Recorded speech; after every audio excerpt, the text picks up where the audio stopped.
Hi, I'm Rob Eder.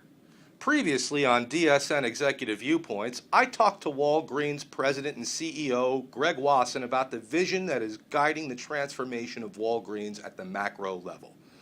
In Part 3, I talked to President of Health and Daily Living Solutions, Joe Magnacca, about how that transformation is playing out in its stores. Hi, I'm Rob Eder, and this is Drugstore News TV. Another episode of Executive Viewpoints. I'm joined with Joe Magnacca, President of Health and Daily Living Solutions for Walgreens. Joe, Walgreens has been through a major transformation both in its own stores and the Duane Reade stores in general by reinventing the drugstore into something it calls the Health and Daily Living store. I was hoping you could talk a little bit about what that means and why it's an important distinction.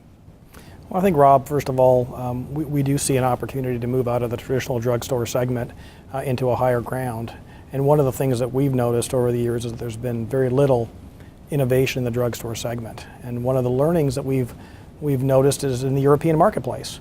And in Europe, the drugstore segment has moved in a very, very different direction than currently in North America. And so we took our lead from that European model and applied a lot of those principles first to Duane Reade.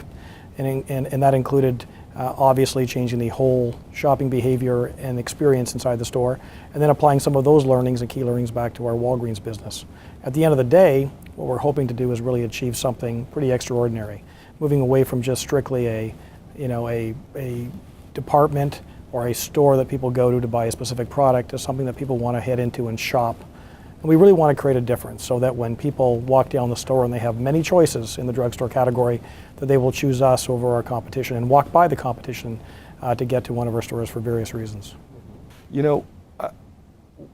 Retail has always been a local business. I wanted you to, if you could talk a little bit about how local brands and local sourcing are helping to make your stores more relevant today in markets all across America. And how are you making those choices?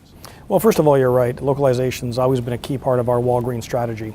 Our local operators have done a magnificent job at making sure they have the right products in the right stores. But we really failed from a corporate office point of view in making sure we got those products integrated into our overall business.